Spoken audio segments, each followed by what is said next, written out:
All right, if you ever have the question of when are we going to use this in the real world, well, here we go. You asked for it. Okay, so in the last unit of the book, we will look at the data that can be modeled with quadratic functions. Let me see if I can do this real quick. Okay, your knowledge of quadratic functions will be used extensively. How quadratic functions are graphed, their symmetry, and how quadratic functions are solved are but a few elements from our prior unit that will carry forward into this unit, okay? So in this unit, there are 5 main types of quadratic models we will be investigating. Working with specific quadratic models, an application problem will define a model and give you the equation. An application problem will define a model and give you the equation, okay? They'll define it and give it to you.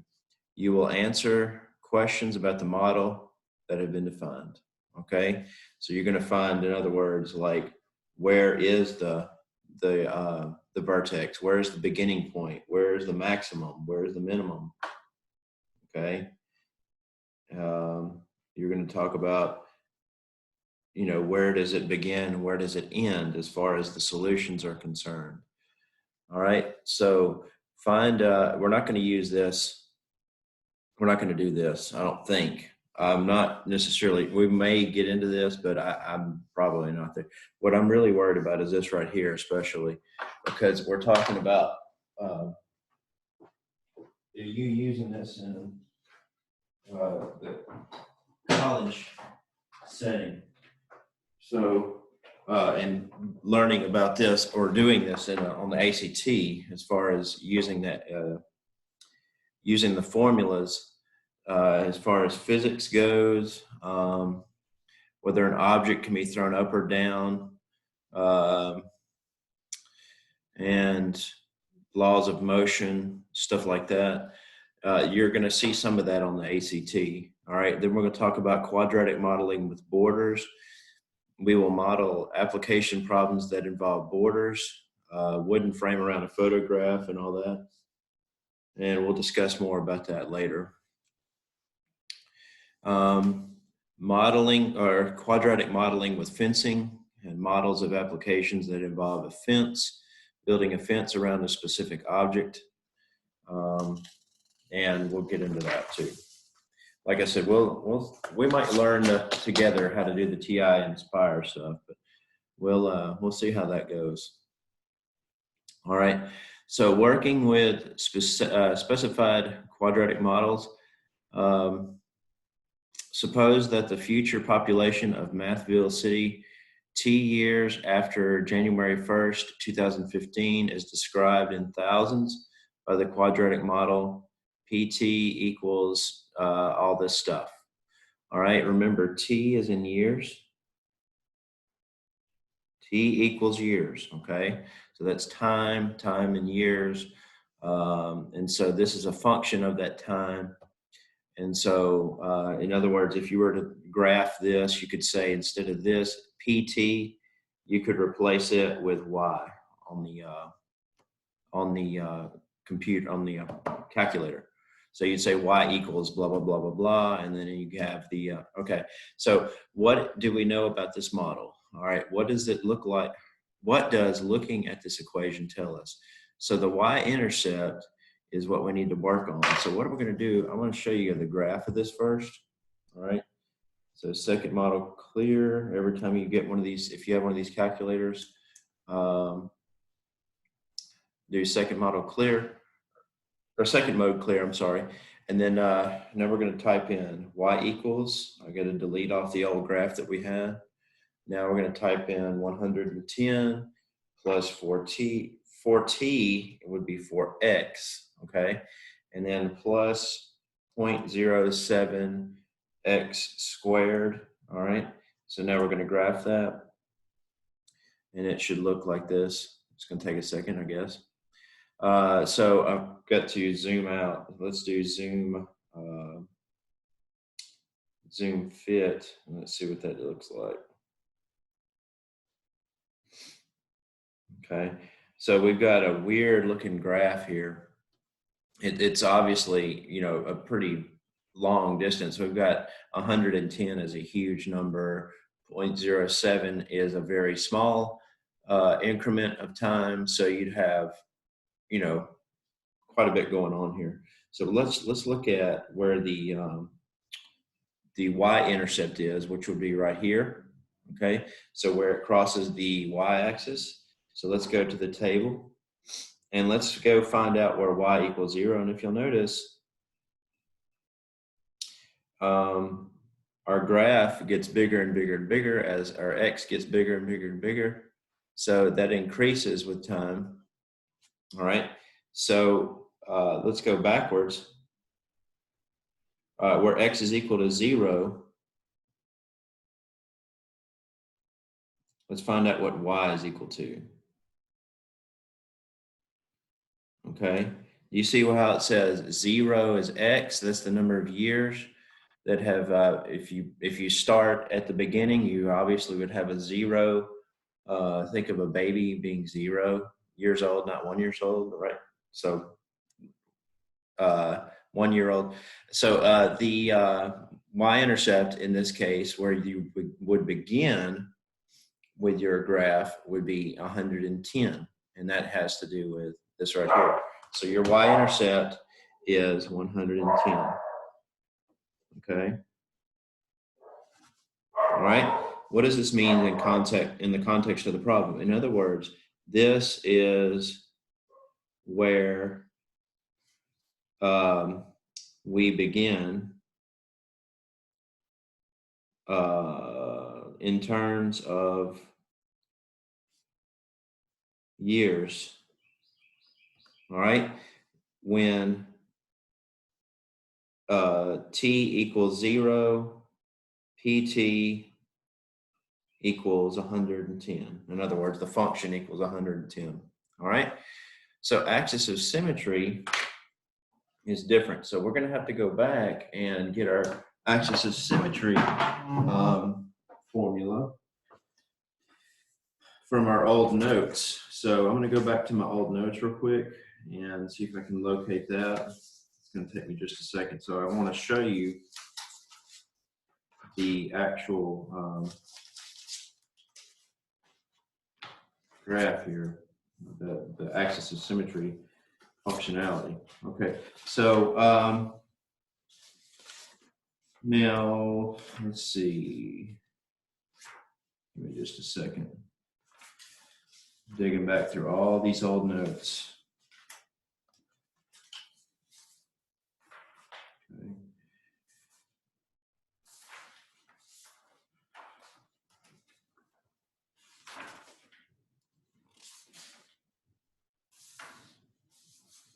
Okay, here we go. Getting close. So we've got, in this case, this is similar. So we've got axis of symmetry equals x equals h. If we're in this form, a vertex form. We're not in vertex form. Where we are is in standard form. You see that ax squared plus bx plus c situation is written backwards. So I mean, obviously you could use this, but I'll show you using the, I'm going to show you what we had in our notes so you can have the, okay, standard form. All right.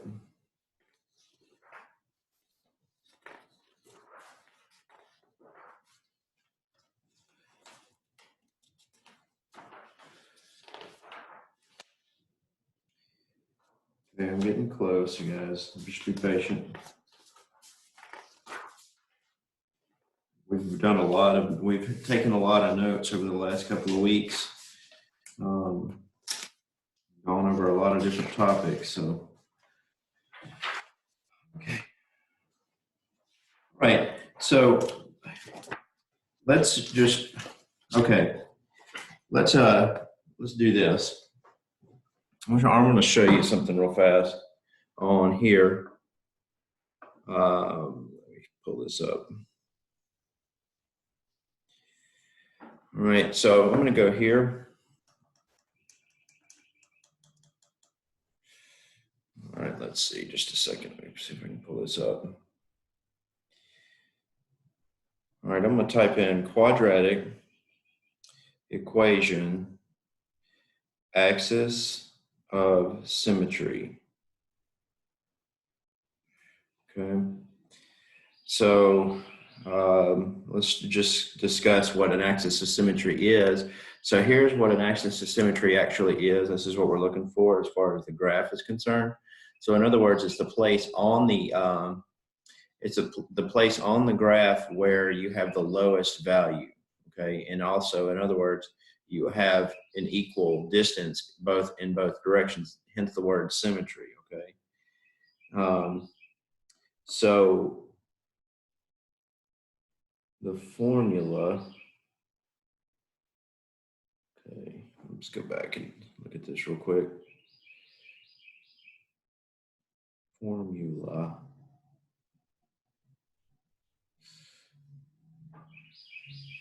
Okay, so if you look here, this has it listed a little bit better. I just wanted to have something clear for you to be able to see.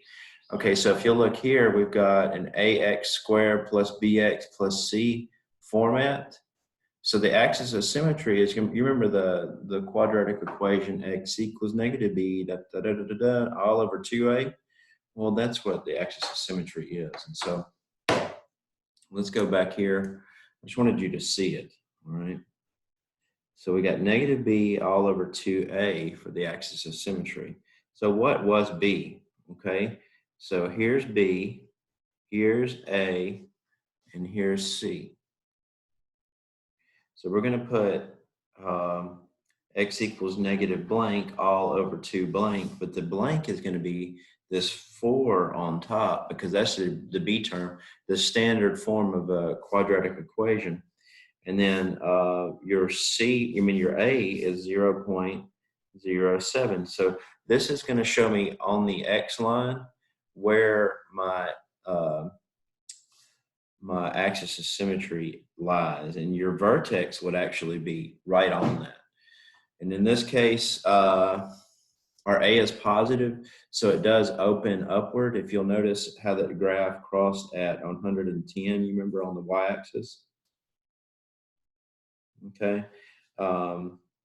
so it's possible. Well, we'll get to more detail in just a minute, but let's go ahead and calculate some things here. Okay, so we've got negative.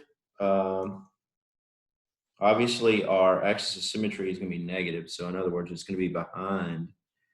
Like it could be like that. Well, actually, your graph would be more. I'm trying to freehand it so you can see what's going on. It'd be more like this. Okay, because you remember how it crossed at 110 a while ago, and then now we have an axis of symmetry that's going to be a negative value. That's kind of how this is going to look. All right, so we've got, let's turn this on, second mode clear, and then we've got negative 4 divided by 2 times 0.7 would be 0.14, so your answer would be negative 28.57, okay?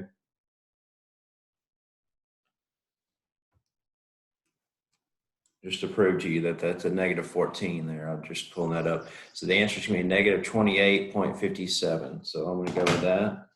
So x equals negative 28.57. What is this? What does the model project, growth or decline?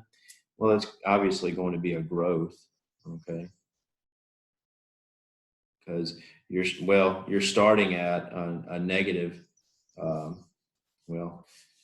this growth. You see that, how it goes up there, all right?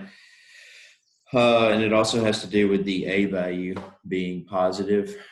Okay, so what we're doing is we're using what we know about quadratic equations to discuss projectile motion, right?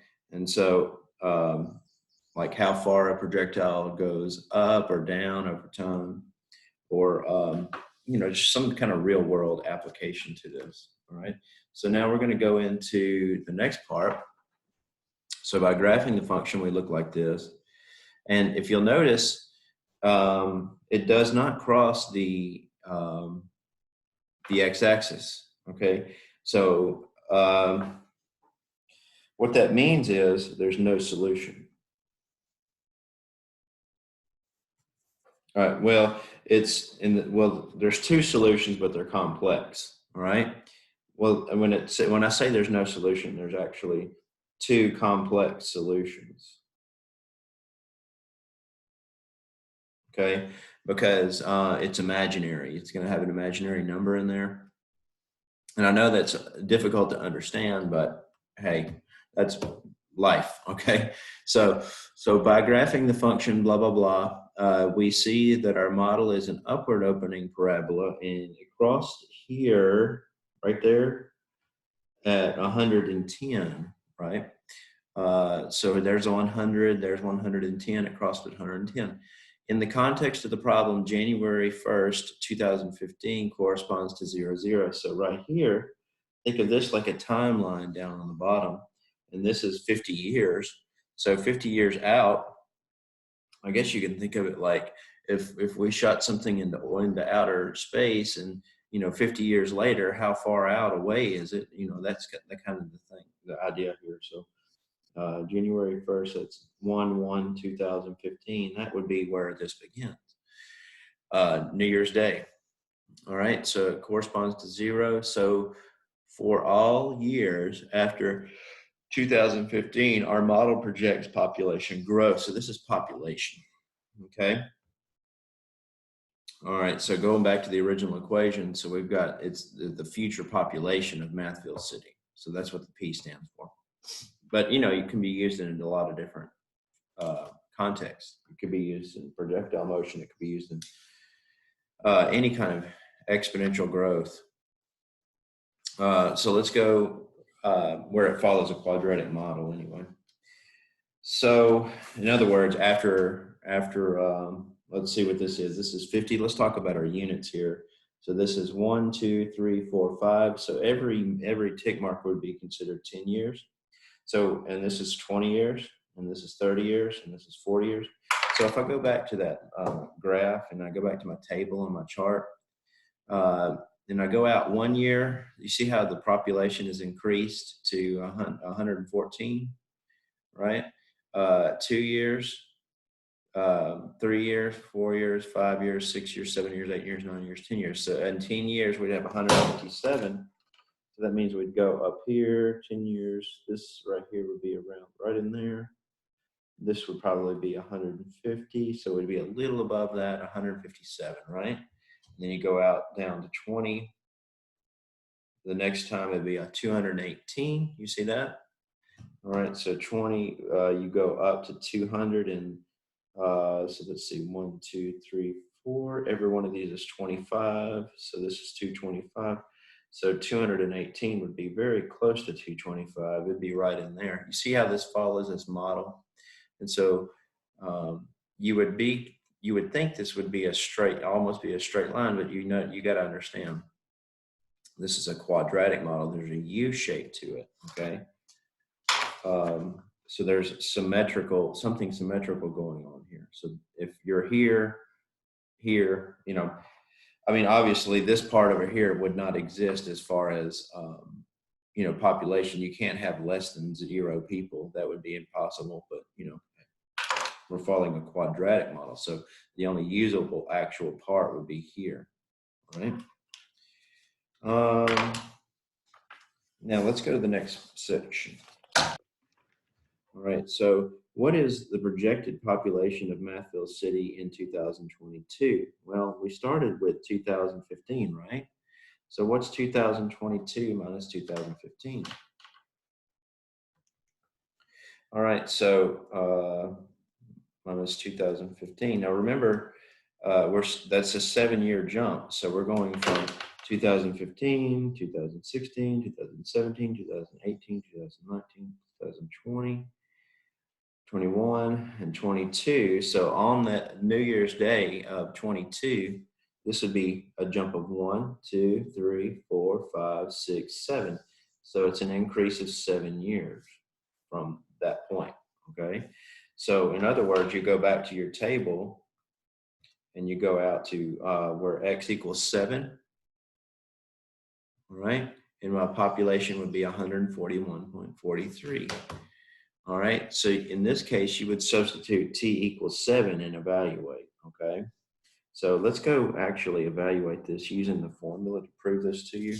What the actual, we should get 141.43. I just wanted you to see this.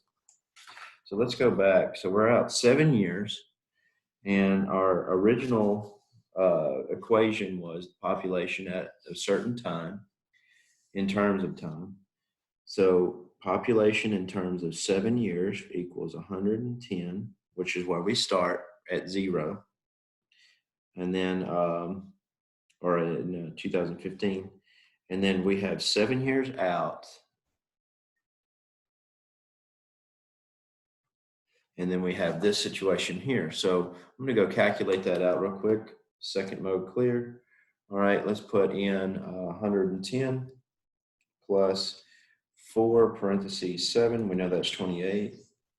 And then right here is 0.07 times 7 squared. And then hit enter. And we get 101.43. Okay, just like the graph told us. The population after 7 years is 141.43. Now, obviously, you can't have 0.43 people, right?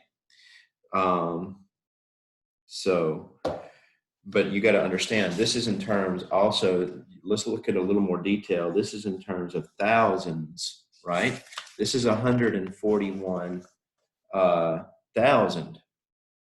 So if you were to write 141,000 would look like this, and then the 43 comes into play like this. So you can literally have this many people, right? You got to look at the problem from the beginning, right? So this is 110,000 actually, okay, where we begin. And then the next one would be, blah, blah, blah.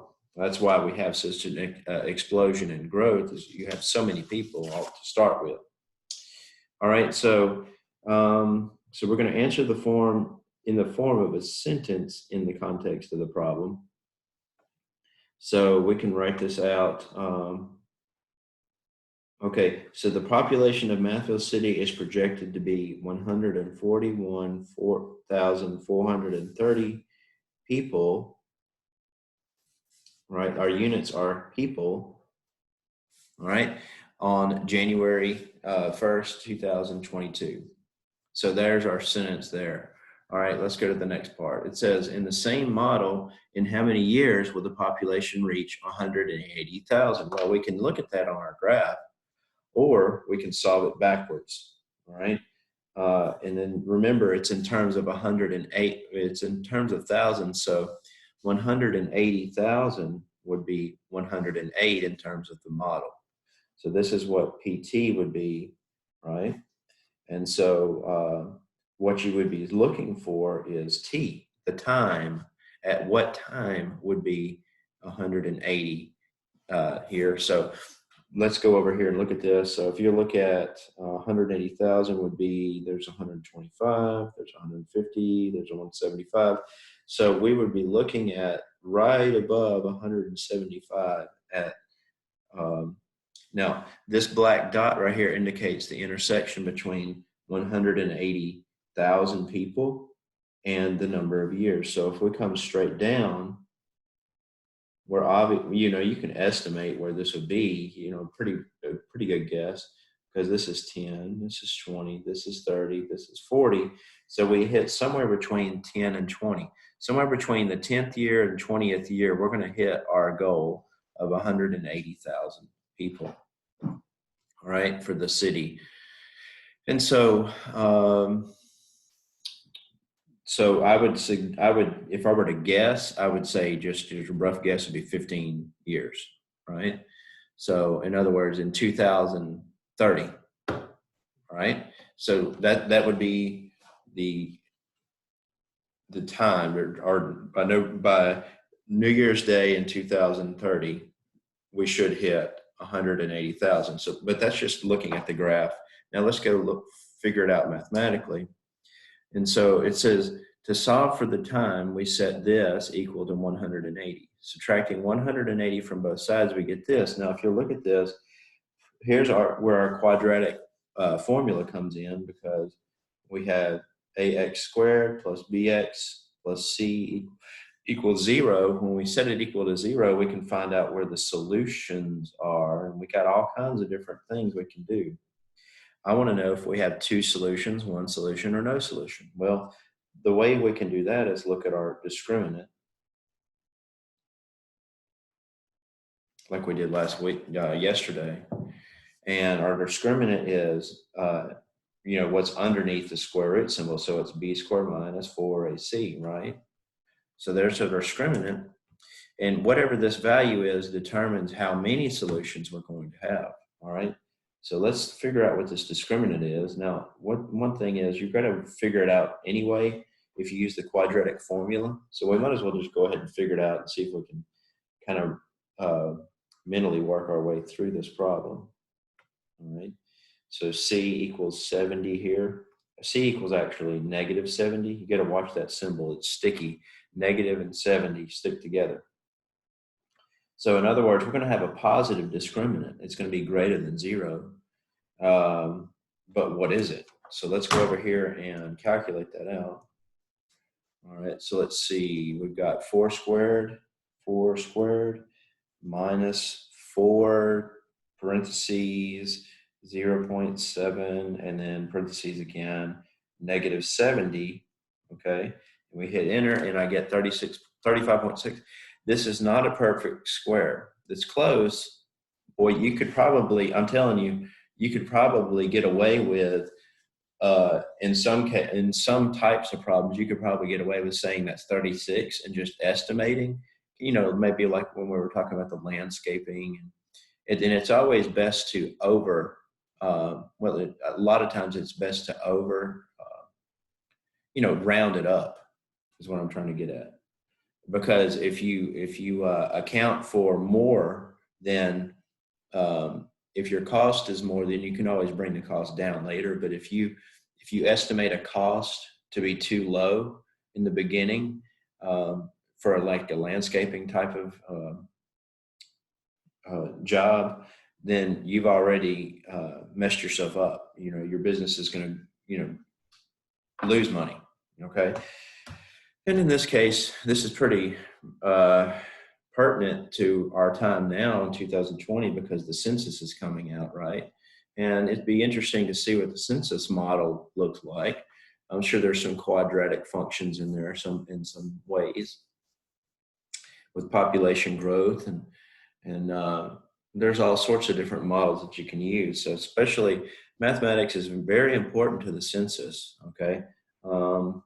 To estimate how much money needs to be spent for this type of area. What kind of demographic do we have here? What kind of, do we have any population growth or decline?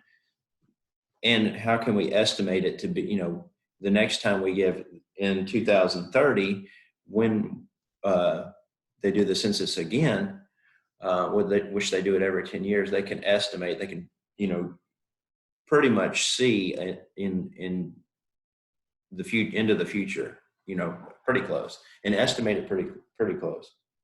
That's kind of what's going on here. So our answer, going back to this discriminant, we had a not perfect square, right?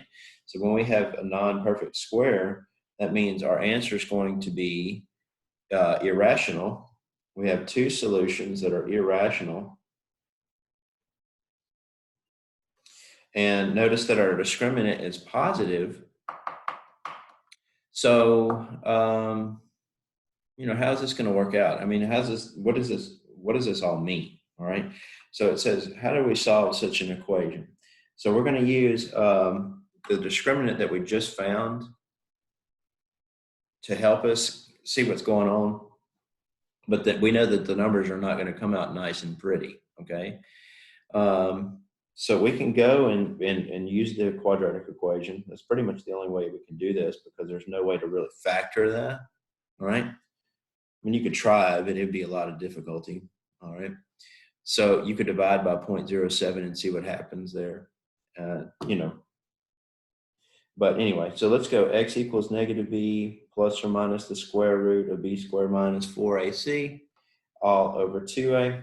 So this is how we solve a quadratic equation every single time. X equals negative blank plus or minus the square root of blank square minus 4 blank blank all over 2 blank.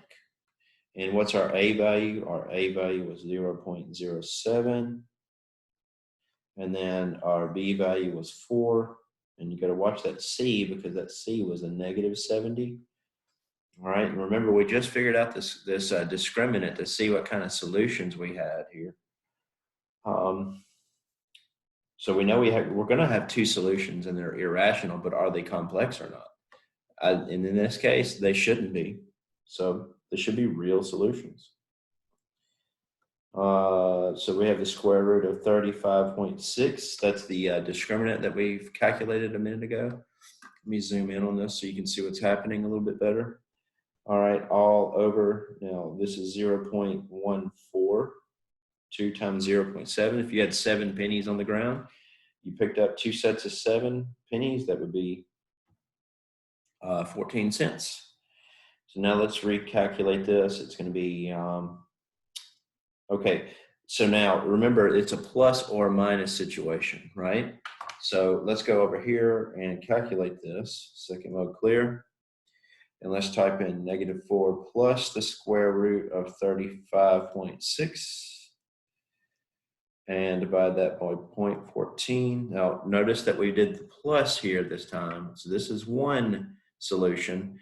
One solution is 14.04, okay? So I'm going to put 14.04 for one solution, and I'm going to leave space for the other solution. So I'm going to go back, second mode clear, and push negative 4 minus the square root of 35.6.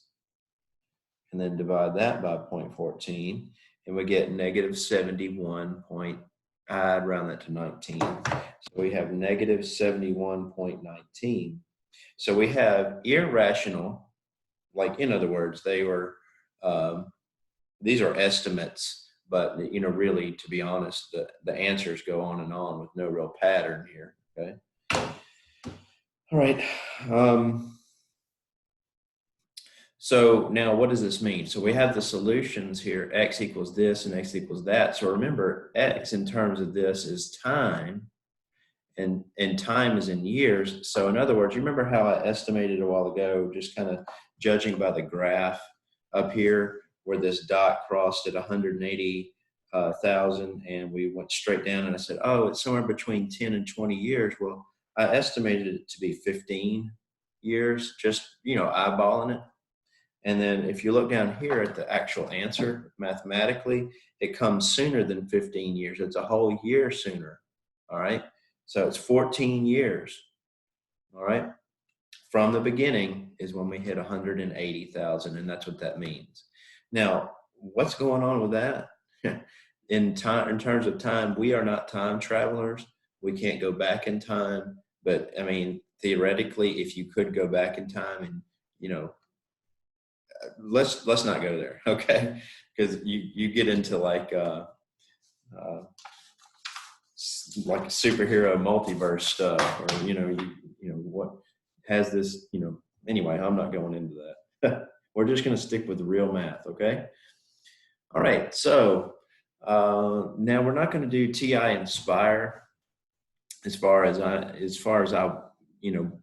I probably should get into this, especially for you guys that are interested in doing computer programming, because this helps you understand that you can model some very complex mathematical formulas just by using calculator, you know, tools at our disposal, and we don't really have to do a lot of work.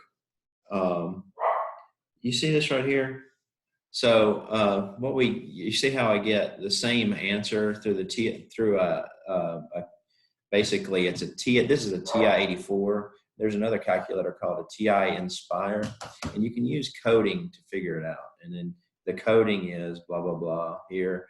And then you put, those of you who know what you're doing with computer programming, you have an instance here, C polyroots. This is an already pre-programmed, you could think of it like an app on a phone, but I'm not going to get into that. So let's go. Our solution has two answers. So let's read this real quick. And we're going to wrap this, this first section up here with this and kind of just read this off. So in our solution has two answers. How do we interpret that in the context of the problem? In 14 years, approximately, it was 14.04, the population of Mathville City will be 180,000 people. What if the question had been, in what year will the population reach 180,000? The population will reach 180,000 in 14 years. Remember, we started off with, so it won't be 2030, it'll be in the year 2029. As a matter of fact, it should be close to January of 2029, if you want to be more exact, okay? So we're going to end it up here, and tomorrow we're going to get into more detail about, we're going to go back to 7-1. I know I took a long while trying to find the axis of symmetry. We've got somewhere in this zone is the axis of symmetry, because I would say it's close to like right in here. Finding the formula for the axis of symmetry was -b/2a, right?